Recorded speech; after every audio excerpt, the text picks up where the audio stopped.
एक बहुत बड़ा साम्राज्य जो करीब 200 साल तक हिंदुस्तान पर राज करता रहा और फिर ताश के पत्तों की तरह बिखर गया। कैसे? इसकी कहानी शुरू होती है बस एक तारीख से, एक मौत से, जिसने सब कुछ बदल कर रख दिया।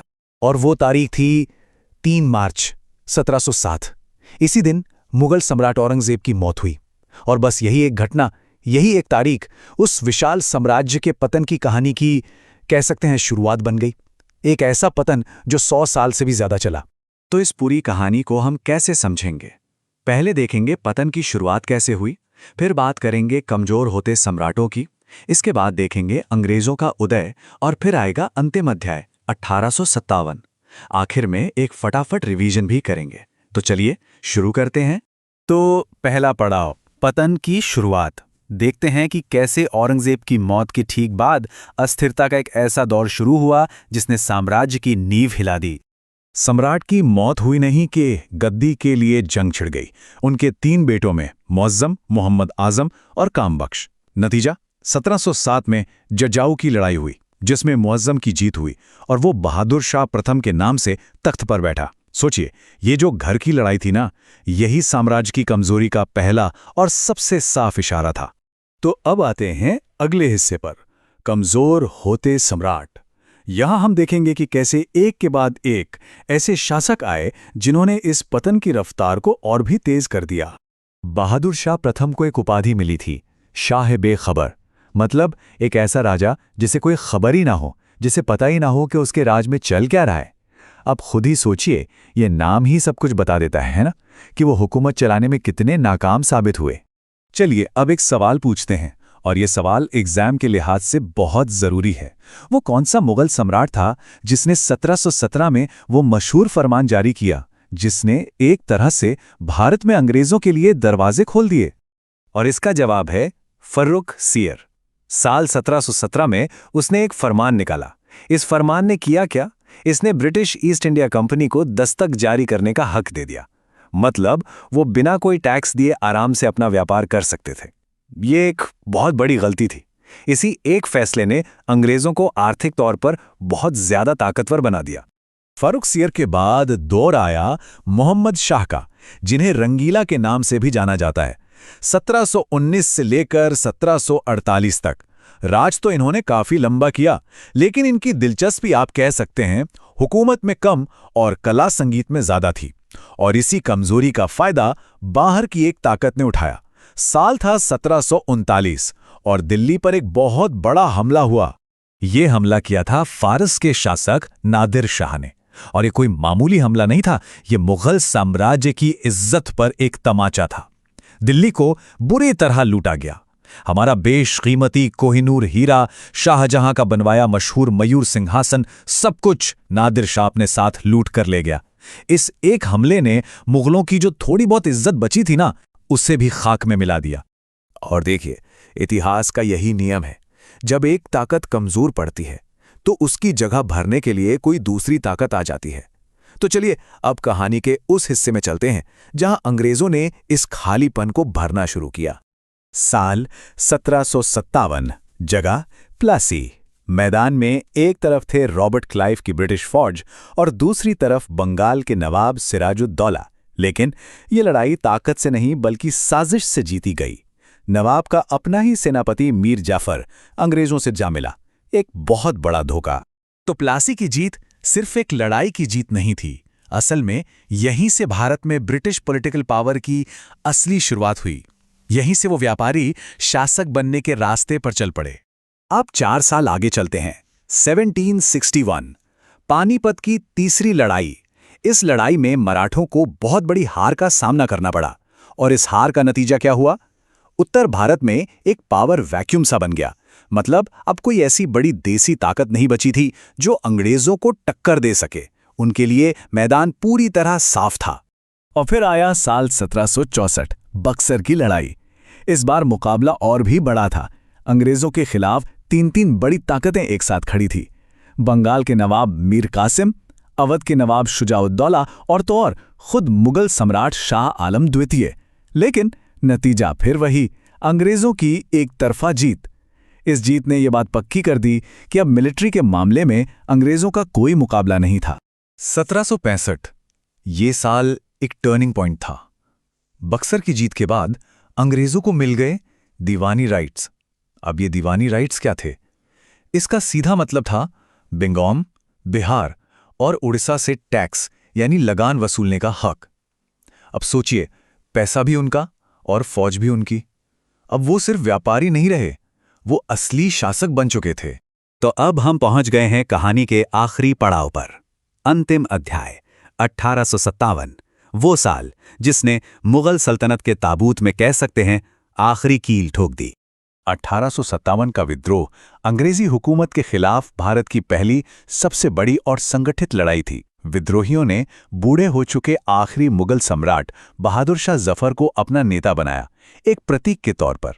लेकिन ये विद्रोह कामयाब नहीं हो पाया। इसे बेरहमी से कुचल दिया गया और इस नाकामी के साथ ही मुगल वंश का सूरज हमेशा हमेशा के लिए अस्त हो गया। और फिर आया साल 1858। इस साल मुगल साम्राज्य को ऑफिशियली यानी आधिकारिक तौर पर खत्म कर दिया गया। अब भारत पर ईस्ट इंडिया कंपनी का राज नहीं था, बल्कि शासन सीधे ब्रिटिश क्राउन यानी ब्रिटेन की महारानी के हाथों में चला गया। तो इस तरह एक बहुत बड़े युग का अंत हुआ और एक नए ब्रिटिश राज की शुरुआत हुई। तो चलिए एक बार फटाफट से इन सभी जरूरी तारीखों को दोहरा लेते हैं ताकि सब कुछ याद रहे। ये जो तारीखें हैं, ये पूरी कहानी की एक तरह से समरी हैं। 1707 औरंगजेब की मौत, 1717 फर्रुख सियर का वो फरमान, 1757 प्लासी की वो धोखे वाली लड़ाई, 1764 बक्सर की बड़ी जीत, 1857 भारत का पहला बड़ा स्वतंत्रता संग्राम और आखिर में 1858 मुगल साम्राज्य का दी एंड। तो इस पूरी कहानी से हमें क्या समझ आता है? यही कि मुगल साम्राज्य को किसी बाहरी ताकत ने उतना नहीं हराया जितना उसकी अपनी अंदरूनी कमजोरियों ने हराया, और उस खालीपन को एक नई ज्यादा चालाक ताकत ने भर दिया। यानी एक साम्राज्य का अंत किसी दूसरे साम्राज्य की शुरुआत बन गया। एक बड़ा सवाल छोड़ जाता है ना, क्या इतिहास हमेशा खुद को ऐसे ही दोहराता है? इस पर सोचिएगा जरूर। नमस्ते। आज हम इतिहास के एक ऐसे दौर में चलने वाले हैं जिसने भारत की शक्ल ही बदल कर रख दी। ये 151 साल की कहानी है जो शुरू होती है एक ताकतवर मुगल बादशाह औरंगजेब की मौत से और खत्म होती है मुगल साम्राज्य के ही अंत पर। तो चलिए समझते हैं कि ये सब आखिर हुआ कैसे। तो इस पूरी कहानी को हम 5 हिस्सों में समझेंगे। पहले देखेंगे कि साम्राज्य कैसे कमजोर पड़ने लगा, फिर बात करेंगे कुछ ऐसी गलतियों और बाहरी खतरों की जिन्होंने हालात और बिगाड़ दिए। इसके बाद आएंगी वो 3 बड़ी लड़ाइयां जिन्होंने सत्ता का पूरा खेल पलट दिया, और फिर हम देखेंगे कि कैसे एक कंपनी व्यापारी से शासक बन गई, और अंत में 1857 का वो आखिरी संघर्ष। तो ये देखिए हमारी कहानी का पूरा फ्रेम।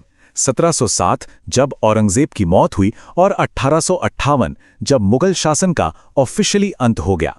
सिर्फ 151 साल। और इन 151 सालों में हुआ क्या? सत्ता एक मजबूत सल्तनत के हाथ से निकलकर एक विदेशी ट्रेडिंग कंपनी के पास चली गई। मतलब इससे बड़ा उलटफेर भारत के इतिहास में शायद ही कोई हुआ हो। तो कहानी की शुरुआत होती है 3 मार्च 1707 से। जैसे ही औरंगजेब की मौत हुई, उसके 3 बेटों के बीच तख्त के लिए एक ऐसी जंग छिड़ी जिसने मुगल साम्राज्य की जड़ें ही हिलाकर रख दी। और ये जो आपसी लड़ाई थी, ये 1760 में जजाऊ की लड़ाई में अपने पीक पर पहुंची। जीता तो मुअज्जम, लेकिन सच पूछिए तो असली हार मुगल साम्राज्य की हुई थी। ये पहली बड़ी निशानी थी कि अब साम्राज्य अंदर से खोखला हो रहा है। और जो नया बादशाह बना बहादुर शाह प्रथम, उसे इतिहासकारों ने एक नाम दिया शाह बेखबर, मतलब द हीडलेस किंग। और ये नाम ही सब कुछ कह देता है। एक ऐसा राजा जिसे खबर ही नहीं कि उसका साम्राज्य कैसे बिखर रहा है। तो साम्राज्य अंदर से तो कमजोर हो ही रहा था। अब हम उस दौर की बात करेंगे जब एक बहुत बड़ी गलती और एक बाहरी हमले ने इस कमजोरी को पूरी दुनिया के सामने लाके खड़ा कर दिया। साल था 1717। ये वो साल है जिसे एक टर्निंग पॉइंट कह सकते हैं, क्योंकि इसी साल बादशाह फर्रुख सियर ने एक ऐसा फरमान यानी एक शाही हुक्म जारी किया जिसने आने वाले कल में अंग्रेजों की सत्ता की नींव रख दी। सवाल यह है कि इस फरमान में ऐसा क्या था? इसमें अंग्रेजों को दस्तक इस्तेमाल करने का हक दिया गया। अब ये दस्तक क्या चीज थी? भाई ये एक तरह का ट्रेड परमिट था जिससे ब्रिटिश ईस्ट इंडिया कंपनी बिना कोई टैक्स दिए व्यापार कर सकती थी। जरा सोचिए, जब आपका कॉम्पिटिटर कोई टैक्स ही न दे तो लोकल व्यापारियों का क्या होगा। बस इसी एक फरमान ने कंपनी को जबरदस्त फायदा पहुंचाया और भारत में उनकी जड़ें मजबूत कर दीं। और अगर ये काफी नहीं था तो 1739 में एक और बड़ा झटका लगा। उस वक्त दिल्ली के तख्त पर था मोहम्मद शाह, जिसे रंगीला भी कहते थे। उसी के दौर में ईरान के नादिर शाह ने दिल्ली पर हमला किया और उसे तहस-नहस कर दिया। मुगलों की जो बची खुची इज्जत थी वो मिट्टी में मिल गई। और ये सिर्फ पैसों की लूट नहीं थी। नादिर शाह अपने साथ कोहिनूर हीरा और शाहजहां का बनवाया हुआ मशहूर मयूर सिंहासन भी ले गया। ये सिर्फ चीजें नहीं थीं, ये मुगल सत्ता की शान थीं। इनके जाने का मतलब था साम्राज्य का गौरव पूरी तरह खत्म हो चुका था। साम्राज्य की इज्जत और ताकत दोनों जा चुकी थी और इसी खालीपन को भरने के लिए अब मैदान जंग में नए खिलाड़ी उतरने वाले थे। अब बात करते हैं उन 3 लड़ाइयों की जिन्होंने हमेशा के लिए तय कर दिया कि हिंदुस्तान पर राज कौन करेगा। इनका सीक्वेंस बहुत जरूरी है। पहले 1757 में प्लासी, फिर 1761 में पानीपत की तीसरी लड़ाई और आखिर में 1764 में बक्सर। ये 3 लड़ाइयां सिर्फ जंग नहीं थीं, ये वो सीढ़ियां थीं जिन पर कदम रखकर ईस्ट इंडिया कंपनी सत्ता के शिखर तक पहुंच गई। अब प्लासी की लड़ाई के बारे में एक बात समझना बहुत जरूरी है। ये असल में कोई जंग थी ही नहीं, ये एक साजिश थी, एक धोखा था। रॉबर्ट क्लाइव ने नवाब सिराजुद्दौला के सेनापति मीर जाफर को अपनी तरफ मिला लिया था। तो ये जीत ताकत से नहीं बल्कि धोखे से मिली थी और यहीं से अंग्रेजों ने भारत की राजनीति में सीधा दखल देना शुरू कर दिया। अगली लड़ाई थी पानीपत की। अब मजे की बात यह है कि इस लड़ाई में अंग्रेज थे ही नहीं। ये जंग हुई थी मराठों और अफगानिस्तान के अहमद शाह अब्दाली के बीच। इसमें मराठों की बहुत बुरी हार हुई। अब कोई सोचेगा कि इससे अंग्रेजों को क्या फायदा? फायदा ये हुआ कि उस वक्त भारत में मराठे ही एक ऐसी ताकत थे जो अंग्रेजों को टक्कर दे सकते थे। उनके हारने से अंग्रेजों का सबसे बड़ा कांटा रास्ते से हट गया। और अब आते हैं उस लड़ाई पर जो इन तीनों में सबसे ज्यादा निर्णायक थी, बक्सर की लड़ाई। इसके जो नतीजे निकले उन्होंने पूरा खेल ही बदल दिया। याद है, प्लासी की लड़ाई धोखे से जीती गई थी। बक्सर की लड़ाई वैसी नहीं थी। ये एक असली जंग थी। एक तरफ थी ईस्ट इंडिया कंपनी और दूसरी तरफ थे 3 बड़े भारतीय शासक, मीर कासिम, शुजाउद्दौला और मुगल बादशाह शाह आलम द्वितीय। और इस लड़ाई में कंपनी की सेना ने इन तीनों की मिली-जुली फौज को हरा दिया। ये एक सीधी और साफ सैन्य जीत थी। बक्सर जीतने का इनाम क्या मिला? 1765 में कंपनी को मिले दीवानी अधिकार। अब ये दीवानी अधिकार क्या है? आसान भाषा में कहें तो बंगाल, बिहार और उड़ीसा से टैक्स वसूलने का अधिकार। ये सिर्फ एक समझौता नहीं था, ये वो पल था जब एक व्यापारी कंपनी के हाथ में तलवार के साथ साथ पूरे खजाने की चाबी भी आ गई थी। तो पूरा ट्रांसफॉर्मेशन समझिए। 1765 से पहले कंपनी का मकसद था प्रॉफिट कमाना और उसका रोल था एक ट्रेडर का। 1765 के बाद उसका मकसद हो गया रेवेन्यू वसूलना और उसका रोल हो गया एक रूलर का। बस यहीं पर वो व्यापारी से शासक बन गए। कंपनी अब शासक बन चुकी थी, लेकिन मुगल सल्तनत का नाम अभी भी चल रहा था, भले ही कागजों पर। अब हम इस कहानी के आखिरी और सबसे विस्फोटक मोड़ पर आते हैं, 1857 की क्रांति। इस क्रांति में क्रांतिकारियों ने आखिरी मुगल बादशाह बहादुर शाह जफर को अपना नेता बनाया। हालांकि ये विद्रोह कामयाब नहीं हो पाया, लेकिन इस विद्रोह ने एक चीज साफ कर दी कि मुगल साम्राज्य का अब औपचारिक तौर पर अंत होने का वक्त आ गया है। और फिर आया साल 1858। ब्रिटिश सरकार ने मुगल साम्राज्य को खत्म करने का ऐलान कर दिया और भारत का शासन सीधे ब्रिटिश क्राउन के हाथों में चला गया। और इसी के साथ हमारे 151 साल के इस सफर का अंत होता है। तो चलिए एक बार जल्दी से इन सभी अहम पड़ावों को फिर से देख लेते हैं। 1707 में औरंगजेब की मौत, 1717 में वो घातक फरमान, 1749 में नादिर शाह का हमला, फिर 1757 में प्लासी और 1764 में बक्सर की लड़ाइयां, 1765 में दीवानी अधिकार मिलना और आखिर में 1857 की क्रांति और 1858 में मुगल सल्तनत का अंत। ये एक पूरी चेन है जिसने हिंदुस्तान की तस्वीर बदल कर रख दी। तो ये पूरी कहानी हमें एक बहुत बड़े सवाल के सामने लाकर खड़ा कर देती है। वो सवाल ये है कि आखिर एक प्राइवेट ट्रेडिंग कंपनी, सिर्फ मुनाफा कमाने आई एक कंपनी, एक पूरे के पूरे उपमहाद्वीप पर कब्जा करने में कामयाब कैसे हो गई? ये एक ऐसा सवाल है जो इस पूरे दौर की सबसे बड़ी पहेली है। लगभग 100 साल। सोचिए, बस एक सदी के अंदर एक व्यापार करने आई कंपनी ने पूरे भारतीय उपमहाद्वीप पर कब्जा कर लिया। तो चलिए आज ऐतिहासिक दस्तावेजों के पन्ने पलटकर देखते हैं कि आखिर युद्ध और रणनीति ने मिलकर इस अविश्वसनीय जीत की कहानी कैसे लिखी। तो सवाल यही उठता है ना, कि आखिर जो कंपनी यहाँ मसाले और कपड़े का व्यापार करने आई थी, वो दुनिया के सबसे ताकतवर साम्राज्यों में से एक कैसे बन गई? यही वो पहेली है जिसे आज हम इन दस्तावेजों की मदद से सुलझाने की कोशिश करेंगे। हमारा सफर कुछ इस तरह आगे बढ़ेगा। हम शुरुआत करेंगे युद्ध की उस एक सदी से, फिर चलेंगे दक्षिण के मैदानों में। वहां से हम देखेंगे कि मराठों ने कितनी बड़ी चुनौती पेश की, और फिर पंजाब की विजय को समझेंगे, और अंत में इन सबको जोड़कर देखेंगे कि कैसे युद्ध के दम पर एक साम्राज्य खड़ा हुआ। तो चलिए अब सीधे इस कहानी के जड़ों तक चलते हैं, जो हमें उस समय के असल ऐतिहासिक रिकॉर्ड्स में मिलती हैं। देखिए, हमारी आज की ये जो पूरी पड़ताल है उसका आधार यही दस्तावेज हैं। ये सिर्फ कुछ नाम और तारीखें नहीं हैं, नहीं, ये तो समझिए कि लगभग एक सदी तक चले संघर्ष का पूरा ब्लूप्रिंट है। इन्हीं टुकड़ों को जोड़कर हम पूरी तस्वीर को समझने वाले हैं। तो एक बात हमें बिल्कुल साफ रखनी होगी, ये सिर्फ लड़ाइयों की गिनती के बारे में नहीं है। ये असल में कहानी है व्यापारियों के शासक बनने की, एक ऐसा बदलाव जिसने भारत का मुकद्दर हमेशा के लिए बदल कर रख दिया। इस विशाल साम्राज्य की नींव वो रखी गई थी भारत के दक्षिणी इलाकों में।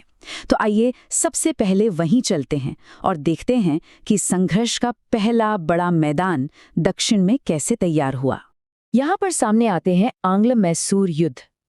और ये कोई छोटी मोटी झड़पें नहीं थी, बिल्कुल नहीं।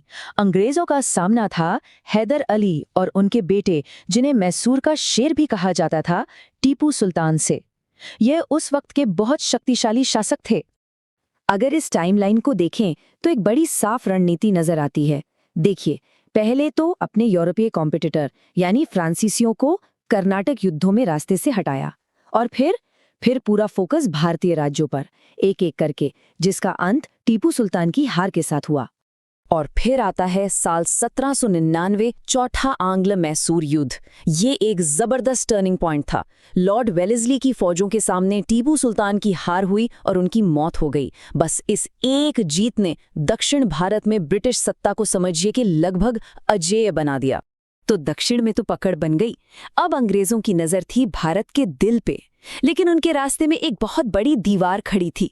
उस समय की सबसे बड़ी भारतीय शक्ति, ताकतवर मराठा परिसंघ। और ये कोई एक दो लड़ाई की बात नहीं थी। ये जो दस्तावेज हैं, ये हमें बताते हैं कि मराठों से 3 बड़े युद्ध हुए जो 40 साल से भी ज्यादा समय तक चले। ये आंकड़ा ही अपने आप में बताता है कि मराठा चुनौती कितनी बड़ी और कितनी मुश्किल थी। और यहीं पर ना एक बहुत ही दिलचस्प पैटर्न देखने को मिलता है। हर जंग एक संधि, एक ट्रीटी के साथ खत्म होती थी, लेकिन मजे की बात यह है कि उसी संधि की शर्तें अगले युद्ध का बीज बो देती थी। तो ये असल में शांति नहीं थी, ये तो बस अगले युद्ध की तैयारी का एक ब्रेक था। अब देखिए ये हुआ कैसे। पहला युद्ध हुआ, सालबाई की संधि हुई, जिससे अंग्रेजों को अपनी पकड़ मजबूत करने का वक्त मिल गया। फिर हुआ दूसरा युद्ध, जिसमें मराठाओं को अपनी जमीन का एक बहुत बड़ा हिस्सा खोना पड़ा। और फिर जो तीसरा और आखिरी युद्ध हुआ, उसने तो मराठा शक्ति को हमेशा के लिए तोड़कर रख दिया। ये बिल्कुल एक सोची समझी स्टेप बाय स्टेप रणनीति थी। मराठा भी हार चुके थे, तो अब पूरे भारत पर कब्जे के रास्ते में बस एक आखिरी बहुत बड़ी ताकत बची थी।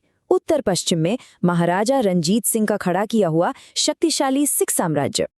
और एक बार फिर पूरी कहानी हमें इन्हीं दस्तावेजों में मिलती है। इनमें आंग्ल सिख युद्धों का पूरा रिकॉर्ड है, कौन कौन इसमें शामिल थे, कौन सी संधियां हुई, और वो सब कुछ जिसने आखिरकार इस महान साम्राज्य का फैसला कर दिया। तो यहाँ पर जो मुख्य चेहरे हमें दिखते हैं, एक तरफ हैं युवा सिख शासक दलीप सिंह, और दूसरी तरफ हैं British governor general Lord Hardinge और फिर लॉर्ड डलहौजी। पहला युद्ध लाहौर की संधि के साथ रुका, लेकिन जैसा हमने पहले भी देखा, ये बस एक कॉमा था, फुल स्टॉप नहीं। और अंतिम नतीजा 1849 में पंजाब का ब्रिटिश भारत में विलय। दूसरे युद्ध का जो नतीजा निकला वो बहुत ही निर्णायक और विनाशकारी था। रामनगर और चिलियांवाला जैसी भयानक लड़ाइयों के बाद युवा महाराजा दलीप सिंह को गद्दी से हटा दिया गया। दुनिया का मशहूर कोहिनूर हीरा अंग्रेजों ने ले लिया और सिख साम्राज्य का सूरज हमेशा के लिए डूब गया।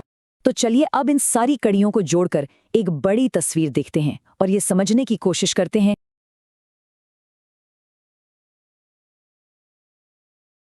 कि एक सदी के इस लगातार चले संघर्ष ने आखिरकार भारत को कैसे बदल दिया। ये जो क्रम है ना, ये ब्रिटिश विजय की पूरी कहानी कह देता है।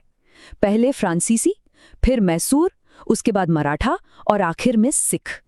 एक के बाद एक भारत की बड़ी बड़ी ताकतों को रास्ते से हटाया गया। ये एक बहुत ही सिस्टमैटिक तरीका था।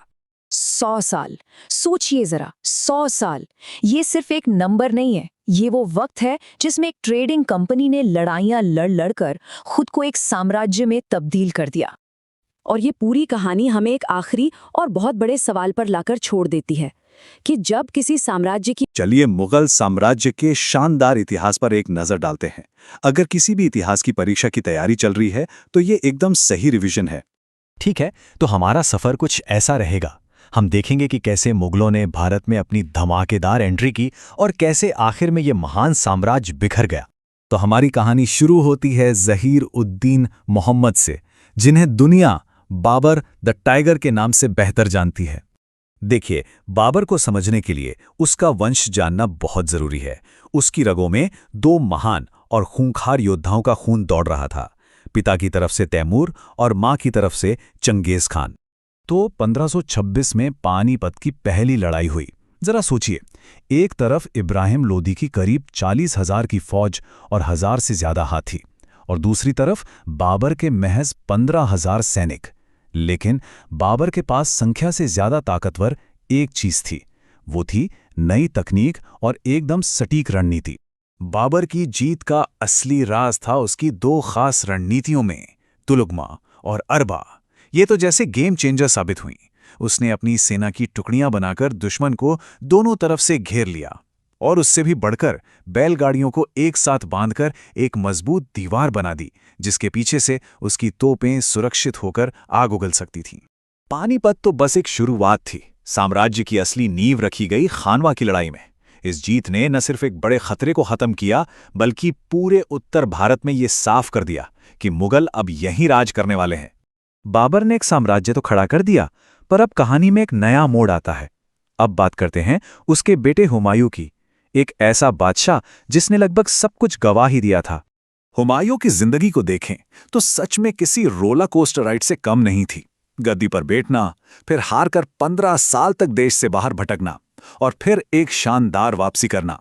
उसका पूरा शासनकाल लड़ाइयों से ही भरा रहा, कभी शेरशाह सूरी से तो कभी अपने ही भाइयों से। हुमायूं ने अपने देश निकाले के साल फारस यानी आज के ईरान में गुजारे, और जानते हैं, यही समय मुगल संस्कृति के लिए एक नया मोड़ लेकर आया। फारसी कला का असर दिल्ली में बने उसके शानदार मकबरे में साफ साफ झलकता है, और कई लोग तो इसे ताज महल की प्रेरणा भी मानते हैं। हुमायूं की अचानक मौत के बाद महज 13 साल की उम्र में उसका बेटा अकबर गद्दी पर बैठा, और यहीं से शुरू हुआ साम्राज्य को बनाने का असली काम। इसीलिए उसे साम्राज्य का सच्चा निर्माता कहा जाता है। अकबर ये बात अच्छी तरह समझता था कि सिर्फ जंग जीतना काफी नहीं होता, इतने बड़े साम्राज्य को अच्छे से चलाना भी पड़ता है। इसीलिए उसने एक जबरदस्त प्रशासनिक ढांचा बनाया। उसने मंत्रियों की एक टीम बनाई, जैसे प्रधानमंत्री के लिए वजीर, वित्त के लिए दीवान और सेना के लिए मीर बख्शी। और अकबर का सबसे बड़ा मास्टर स्ट्रोक था मनसबदारी सिस्टम। इसे मुगल साम्राज्य का स्टील फ्रेम कहा जाए तो गलत नहीं होगा। इसमें होता यह था कि हर अधिकारी को एक मनसब यानी एक रैंक दी जाती थी, और उसी रैंक के हिसाब से उसकी तनख्वाह और सैन्य जिम्मेदारियां तय होती थीं। बहुत ही शानदार सिस्टम था ये। अकबर के बाद खासकर जहांगीर और शाहजहां के दौर में मुगल साम्राज्य कला और वास्तुकला के मामले में अपने शिखर पर पहुंच गया। ये वो दौर था जब मुगल कला और आर्किटेक्चर अपने चरम पर थे। शाहजहां ने ताजमहल, दिल्ली का लाल किला और जामा मस्जिद जैसी इमारतें बनवाई, जो आज भी भारत की शान हैं। ये इमारतें सिर्फ पत्थर नहीं हैं, ये भारतीय, फारसी और इस्लामी शैलियों का एक ऐसा खूबसूरत संगम है जो मुगल साम्राज्य की ताकत और कला को बयां करती हैं। और अब बात करते हैं आखिरी महान मुगल बादशाह औरंगजेब की। उसका शासनकाल विरोधाभासों से भरा हुआ था। उसने खुद को आलमगीर का खिताब दिया, जिसका मतलब है दुनिया को जीतने वाला, और उसने ऐसा करके भी दिखाया। लगातार लड़ाइयां लड़कर साम्राज्य को इतना फैलाया जितना पहले कभी नहीं था। लेकिन इसी विस्तार की एक बहुत भारी कीमत चुकानी पड़ी, खासकर दक्कन की लड़ाइयों में। अजीब बात यह थी कि औरंगजेब साम्राज्य को जितना बड़ा बना रहा था, उसकी नींव उतनी ही खोखली होती जा रही थी। दक्कन में सालों साल चली इन लड़ाइयों ने साम्राज्य को अंदर से दीमक की तरह चाट लिया। शाही खजाना खाली हो गया, सेना का मनोबल टूट चुका था और प्रशासन बिखर रहा था। असल में यहीं से मुगल साम्राज्य के पतन की कहानी की शुरुआत हुई। औरंगजेब की मौत के बाद तो साम्राज्य के बिखरने की रफ्तार और भी तेज हो गई। तो अगर हम देखें कि पतन के मुख्य कारण क्या थे, तो 4 बड़ी बातें सामने आती हैं। पहला, औरंगजेब के बाद कोई ताकतवर बादशाह नहीं आया। दूसरा, अमीर और दरबारी भ्रष्टाचार में डूब गए। तीसरा, सेना कमजोर हो चुकी थी। और चौथा और सबसे बड़ा कारण, गद्दी के लिए कोई पक्का नियम नहीं था। हर बादशाह की मौत के बाद गृह युद्ध छिड़ जाता था, जो साम्राज्य को अंदर से खत्म कर रहा था। तो आखिर में यह सवाल हमारे सामने खड़ा होता है, क्या मुगल साम्राज्य का पतन होना तय था, जैसा हर बड़े साम्राज्य के साथ होता है, या फिर यह औरंगजेब की ही नीतियां थीं, जिसने अनजाने में इस महान साम्राज्य के अंत की कहानी लिख दी थी? ये कहानी है एक ऐसे विशाल साम्राज्य की जिसकी ताकत की मिसालें दी जाती थीं, लेकिन फिर वो धीरे धीरे, बहुत धीरे धीरे इतिहास के पन्नों में कहीं खो गया। तो चलिए आज इसी सफर को समझते हैं कि आखिर मुगल साम्राज्य का पतन हुआ कैसे। जानते हैं, इतिहास में कुछ तारीखें ऐसी होती हैं जो कहानी का पूरा रुख मोड़ देती हैं। ऐसी ही एक तारीख थी 3 मार्च 1707। इस दिन मुगल सम्राट औरंगजेब की मौत हुई और बस यहीं से शुरू हुआ एक महान साम्राज्य के पतन का वो लंबा सफर। औरंगजेब की मौत ने दिल्ली के तख्त को खाली कर दिया और एक ऐसा शून्य पैदा किया जिसे भरने के लिए खून बहाया गया। ये पतन का, कह सकते हैं, पहला दौर था, जहां सिंहासन के लिए एक जंग ने सिर्फ एक परिवार को नहीं, बल्कि पूरे साम्राज्य के भविष्य को दांव पर लगा दिया था। औरंगजेब के 3 बेटे थे, मुअज्जम, मोहम्मद आजम और कामबख्श। पिता की आंखें बंद होते ही भाइयों के बीच तलवारें खिंच गईं। साल 1707 में जजाऊ की लड़ाई में ये टकराव हुआ और इस आपसी जंग ने साम्राज्य की जड़ों को अंदर ही अंदर खोखला करना शुरू कर दिया। इस खूनी संघर्ष में आखिरकार जीत हुई सबसे बड़े बेटे मुअज्जम की। उसने बहादुर शाह प्रथम की उपाधि ली और वो मुगल सल्तनत का अगला बादशाह बना। लेकिन देखिए, एक बादशाह के आने से सब ठीक नहीं हो गया। अब कहानी उन शासकों की तरफ मुड़ती है जिनके फैसलों ने, या यूं कहें कि फैसले ना लेने की आदत ने, साम्राज्य के ताबूत में एक एक करके कीलें ठोक दी। बहादुर शाह प्रथम के लिए इतिहासकार खफी खान ने एक नाम दिया, शाह ए बेखबर। इसका मतलब है एक ऐसा बादशाह जिसे अपनी ही सल्तनत की कोई खबर ना हो। नतीजे क्या हुआ? दिल्ली का नियंत्रण कमजोर पड़ने लगा और दूरदराज के सूबेदार और जमींदार अपनी ताकत बढ़ाने लगे। साम्राज्य अब अंदर से बिखर रहा था। 1717 ये वो साल था जब मुगल बादशाह फर्रुखसियर ने एक ऐसा शाही फरमान जारी किया जिसने हिंदुस्तान का भविष्य हमेशा हमेशा के लिए बदल दिया। ये था 1717 का फरमान। इस शाही आदेश ने ब्रिटिश ईस्ट इंडिया कंपनी को बंगाल में बिना कोई टैक्स दिए व्यापार करने की खुली छूट दे दी। जरा सोचिए, अंग्रेजों के लिए मुफ्त व्यापार, जिसका सीधा मतलब था मुगल खजाने के लिए घाटा, और हिंदुस्तानी व्यापारियों के लिए एक बेहद मुश्किल मुकाबला। सच कहें तो ये वो कागज का टुकड़ा था जिस पर भारत में ब्रिटिश राज की नींव रखी गई थी। और एक सीधी सी बात है, जब घर अंदर से कमजोर होता है तो बाहर वालों की नजर तो पड़ती ही है। मुगल साम्राज्य की ये जो अंदरूनी कमजोरी थी, वो बाहरी हमलावरों के लिए एक खुली दावत बन गई। साल था 1739। ईरान के शासक नादिर शाह ने दिल्ली पर हमला कर दिया। उसने न सिर्फ दिल्ली को बेरहमी से लूटा, बल्कि ऐसा कत्लेआम मचाया जिसकी कोई मिसाल नहीं मिलती। और तो और वो अपने साथ बेशकीमती कोहिनूर हीरा और शाहजहां का मशहूर मयूर सिंहासन भी ले गया। इस एक हमले ने मुगल साम्राज्य की इज्जत को मिट्टी में मिला दिया। नादिर शाह के बाद एक और हमलावर आया, अहमद शाह अब्दाली। साल 1761 में पानीपत की तीसरी लड़ाई हुई। इस लड़ाई में अब्दाली ने मराठों को हरा दिया। मराठा, जो उस वक्त उत्तर भारत की सबसे बड़ी ताकत थे, इस हार से बुरी तरह टूट गए। अब मुगलों के पास इतनी शक्ति नहीं बची थी कि वो इस खालीपन को भर सकें, और इस खाली जगह पर अंग्रेजों की नजर थी। और यहीं से कहानी का रुख पूरी तरह से ब्रिटिश ईस्ट इंडिया कंपनी की तरफ मुड़ जाता है। अब देखते हैं कि कैसे इन व्यापारियों ने मुगलों की कमजोरी को अपनी सबसे बड़ी ताकत बना लिया। 2 लड़ाइयों ने हिंदुस्तान की तकदीर को तय कर दिया। पहली 1757 में प्लासी की लड़ाई। ये जंग ताकत से नहीं बल्कि मीर जाफर की गद्दारी से जीती गई थी। और दूसरी 1764 में बक्सर की लड़ाई। ये लड़ाई प्लासी से भी ज्यादा अहम थी क्योंकि इसमें मुगल सम्राट शाह आलम द्वितीय खुद हार गए थे। इस जीत ने यह साफ कर दिया कि अब असली ताकत कौन है। 1765 बक्सर की लड़ाई के ठीक 1 साल बाद वो हुआ जिसने कंपनी की भूमिका को पूरी तरह से बदल कर रख दिया। वो अब सिर्फ व्यापारी नहीं थे। 1765 में मुगल सम्राट ने अंग्रेजों को बंगाल, बिहार और उड़ीसा के दीवानी अधिकार दे दिए, यानी टैक्स वसूलने का अधिकार। इसका सीधा मतलब था कि इलाके का पूरा पैसा अब कंपनी के कंट्रोल में था। इस एक अधिकार ने कंपनी को व्यापारियों से शासक बना दिया और भारत की दौलत का बहाव इंग्लैंड की तरफ शुरू हो गया। अब हम कहानी के बिल्कुल आखिरी पड़ाव पर हैं, साल 1857 और उसका विद्रोह। ये मुगल सल्तनत के नाम पर और अंग्रेजी हुकूमत के खिलाफ आखिरी बड़ी कोशिश थी। इस विद्रोह में बागी सैनिकों ने दिल्ली पहुंचकर बूढ़े हो चुके आखिरी मुगल सम्राट बहादुर शाह जफर को अपना नेता घोषित कर दिया। वो एक शक्तिशाली शासक तो नहीं थे बल्कि एक प्रतीक थे। उन्हें प्रतीक इसलिए बनाया गया क्योंकि मुगल नाम में अब भी एक वैधता थी, एक पहचान जो शायद पूरे हिंदुस्तान को एक साथ जोड़ सकती थी। लेकिन एक एकजुट नेतृत्व और साफ योजना की कमी थी, जिस वजह से यह विद्रोह सफल नहीं हो सका। 1858 में अंग्रेजों ने इस बगावत को पूरी तरह कुचल दिया।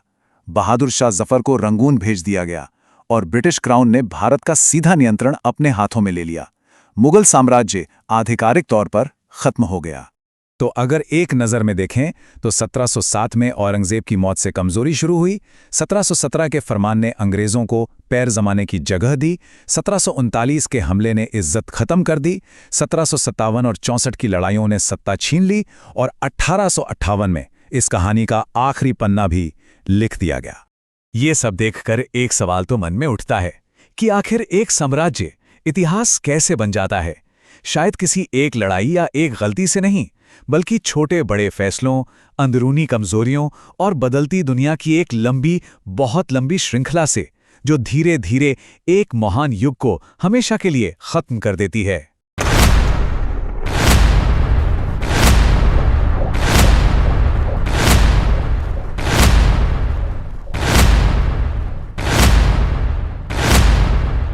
नमस्कार, आधुनिक इतिहास की इस खास चर्चा में आप सबका स्वागत है।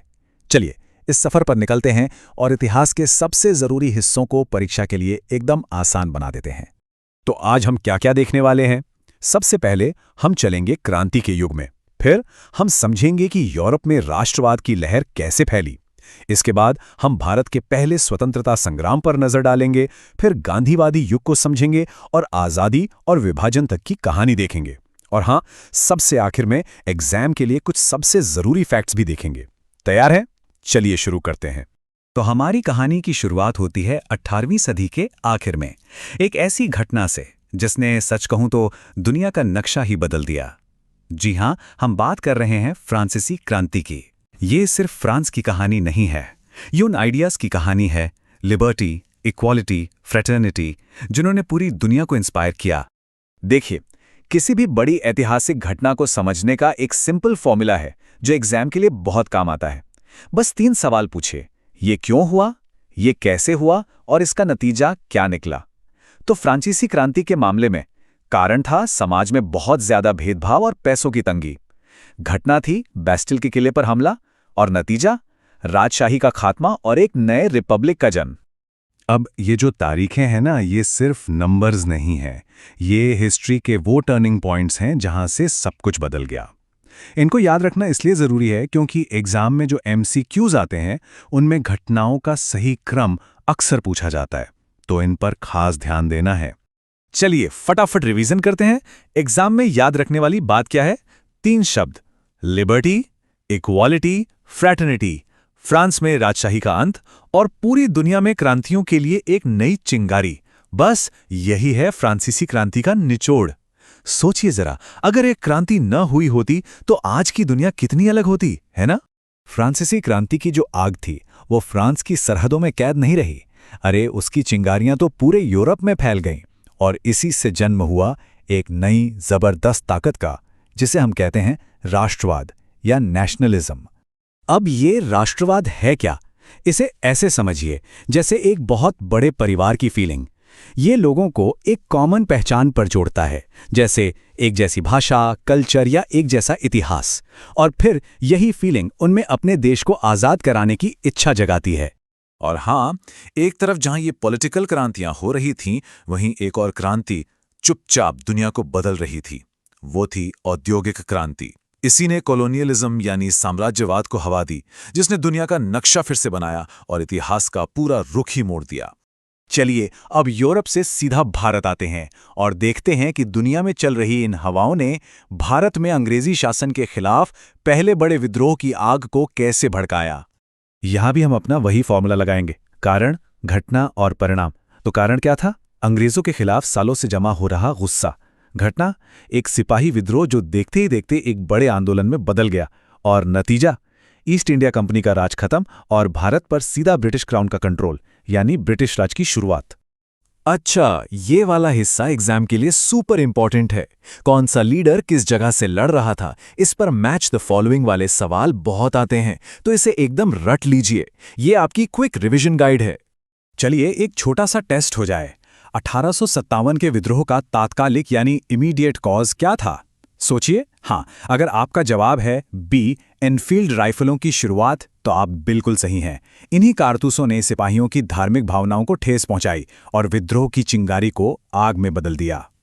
1857 के बाद आज़ादी की लड़ाई ने एक नया मोड़ लिया और अब सीन में एंट्री होती है एक ऐसे लीडर की जो मॉडर्न हिस्ट्री की सबसे बड़ी शख्सियतों में से एक बने। जी हां, हम बात कर रहे हैं गांधीवादी युग की। इंडियन नेशनल कांग्रेस के इन दो फेजेस को समझना बहुत जरूरी है। देखिए, मॉडरेट्स यानी उदारवादी वो थे जो दरवाजा खटखटा रहे थे और संवैधानिक सुधार मांग रहे थे। वहीं दूसरी तरफ एक्सट्रीमिस्ट यानी उग्रवादी दरवाजा तोड़ देना चाहते थे। उनका नारा था, बॉयकॉट करो, स्वदेशी अपनाओ और हमें चाहिए पूर्ण स्वराज। ये टाइमलाइन दिखाती है कि महात्मा गांधी के लीडरशिप में आज़ादी का आंदोलन कैसे स्टेप बाय स्टेप आगे बढ़ा। पहले नॉन कोऑपरेशन मूवमेंट, फिर सिविल डिसोबीडियंस और आखिर में भारत छोड़ो आंदोलन। हर एक मूवमेंट ने ब्रिटिश साम्राज्य की नींव को और ज्यादा कमजोर किया और हमें आज़ादी के और करीब पहुंचाया। इन सभी आंदोलनों का जो मोमेंटम बना, उसने हमें आज़ादी की लड़ाई के आखिरी और शायद सबसे दर्दनाक चैप्टर तक पहुंचा दिया। एक ऐसा चैप्टर जिसने हमें आज़ादी तो दी, लेकिन साथ में बंटवारे का एक गहरा जख्म भी दिया। साल था 1947, वो साल जब भारत आज़ाद हुआ। लेकिन ये एक कड़वी मीठी जीत थी जिसके लिए हमें बंटवारे की बहुत बड़ी कीमत चुकानी पड़ी। ये खुशी और गम, उम्मीद और मायूसी का मिला जुला पल था। जवाहरलाल नेहरू के ये मशहूर शब्द एक नए आज़ाद देश की उम्मीदों और चुनौतियों दोनों को बयां करते हैं। ये शब्द एक नए दौर की शुरुआत थे, एक ऐसा दौर जिसे भारत अब खुद लिखने वाला था। चलिए अब बारी है एग्जाम बूस्टर की। लास्ट मिनट रिवीजन के लिए तैयार हो जाइए। यहां हम देखेंगे कुछ सबसे जरूरी फैक्ट्स एकदम रैपिड फायर स्टाइल में। ये सेक्शन सीधा एग्जाम के लिए बनाया गया है, तो पूरा फोकस यहीं रखिए। ये टेबल बहुत काम की है। इसमें वो इंपॉर्टेंट एक्ट्स और उनके साल दिए गए हैं जो एग्जाम में बार बार पूछे जाते हैं। इन एक्ट्स को याद रखना बहुत जरूरी है क्योंकि ये भारत के संवैधानिक विकास के बड़े माइलस्टोन थे।